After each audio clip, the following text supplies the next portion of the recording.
I'm photographer David duChemin, and this is Vision is Better, a sometimes weekly podcast about the craft and art of photography. Welcome here. Hey, this is episode 3, and today we're talking about editing. I know in the last episode I said I wanted to talk about vision, and I will, but we'll talk about that the next episode. I wanted to talk about editing today because I think it wraps up the duChemin project that I've been doing in terms of the podcast with you a little bit easier. So let's get into it. One of the questions that I had was, David, how do you edit a body of work when you get home from one of these trips? Because I come home with like 3,000 photographs, and so I've got some images here. I'm going to kind of talk a little bit about some of my process. The first thing that I do, maybe I should get this out of the way. I do about 3 edits. I don't do just one edit. The first edit I do is usually right on the field, and I do that to get a sense of where my work is going. I want to see if my gear is working. I want to see if there's a story right off the bat that I can maybe concentrate on. If 2 or 3 of the images work really well, I might try to get photographs that complement those, or maybe do that thing that they do well even better. I may go off on a completely different direction. And so that first edit's really helpful for me. The second edit I usually do when I get home and I have my bigger monitor and I can see sort of more of the technical stuff, whether the sharpness is there that I want, whether the images just perform well at a different scale. When you're looking at them big, it's a lot different than on a little 11-inch MacBook. And then the other edit I will do is usually 6 months to a year later, sometimes 2 years later, because so often when we're photographing and we're feeling and experiencing things, there is a level of heightened subjectivity. You're there, you're in the moment. You want those photographs to capture that, which is great. You should. But there are some photographs, especially when they're going to be viewed by other people, which actually work very well, that in the moment when you're editing and they don't feel like, I don't know if they caught that moment exactly right, 2 years later, you may come back to those and find, in fact, they do capture that moment really, really well now that you've had a little bit of distance between you and that the moment that you're photographing. So I will often do 2 or 3 edits, and sometimes even a couple years later go back, because, technology may have changed. There may have been a reason I didn't choose an image based on technical merit that now Adobe or some other clever image scientist has come up with a way to kind of get around that. So that's one of the things that's important to me, is multiple edits. The other thing that's very important to me is sort of a binary process. I don't look at my images and sort of see 2 side by side and say, is it this one? Is it this one? Is it this one? What about that one? How about this one? Usually if I'm doing that, it means a couple of things. It means either the images are so similar, it doesn't matter. Just pick one and move on. Or the images are so different that you're having a hard time choosing, and you can choose both depending on the use. Or you're just trying to polish a turd and it's time to not choose either of them and move on to a photograph that actually works.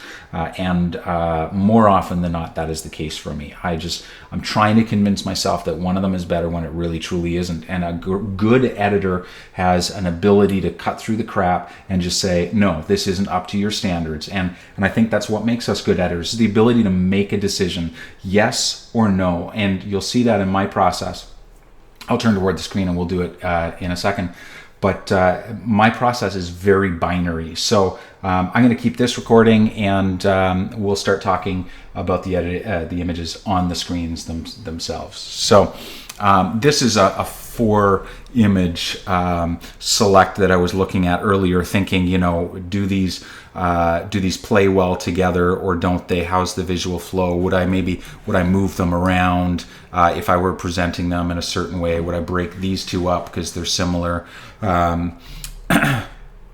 But that's not what I want to show you. So this is a group of final selects that I have made from this most recent trip, and I'm a big fan of editing for the purpose for which you're choosing the photograph. So you do I guess what I'm saying is you do the edit based on why you're picking images in the first place. So just like when you photograph a scene and you're I hope, or at least I am aware of my vision or my intent plays heavily into my edits. So I'm asking myself to begin with, what are these going to be used for? Do I need vertical? Do I need horizontal photographs? Do I need them to work together? And how many do I want to work together? Do I need a variety of images?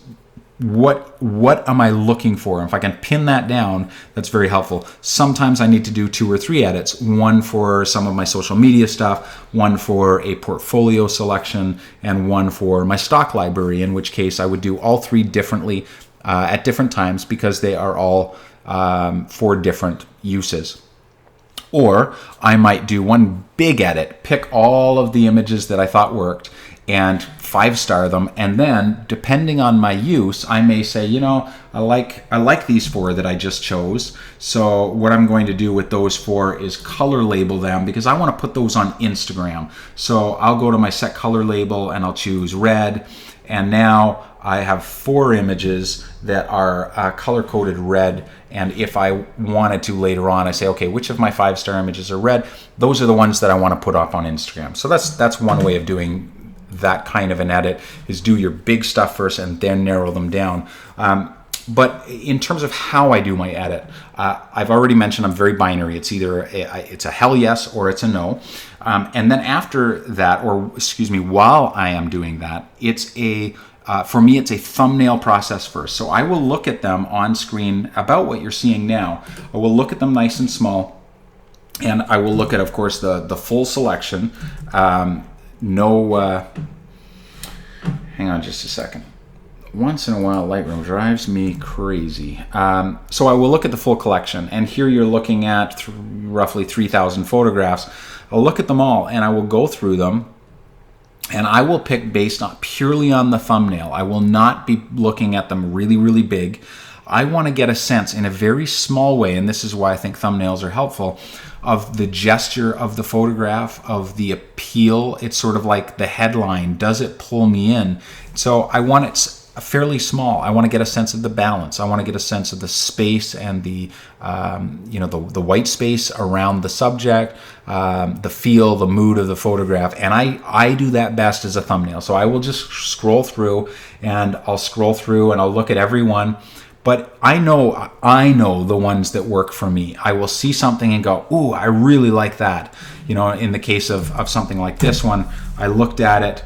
I applied a treatment just to kind of see what I thought, and in the end, it kind of didn't work for me, and I moved on. So it's okay to go back and forth and to take a closer look. But I find that if I go through and I just pick according to thumbnails, for example, this sequence, if I go through, I'm seeing here some really great negative space. I like the simplicity and the isolation of this.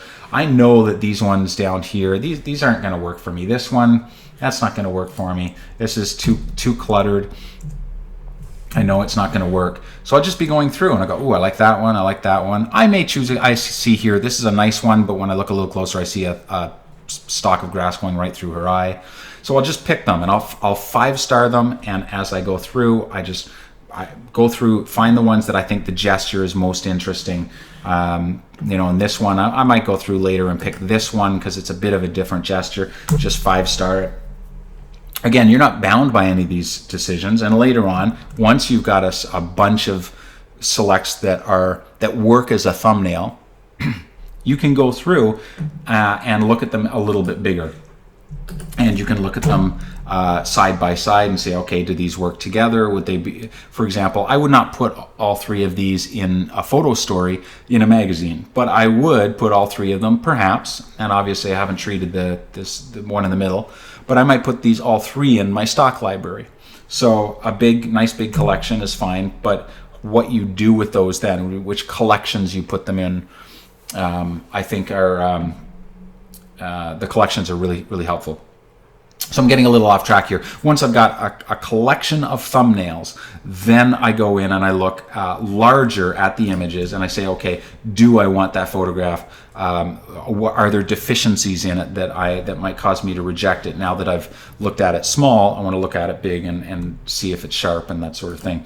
I do think in some cases sharpness is overrated. It is not the most important thing in a photograph, but I also think the lack of sharpness can be distracting. So I'll just go through and I'll pick my stuff like that.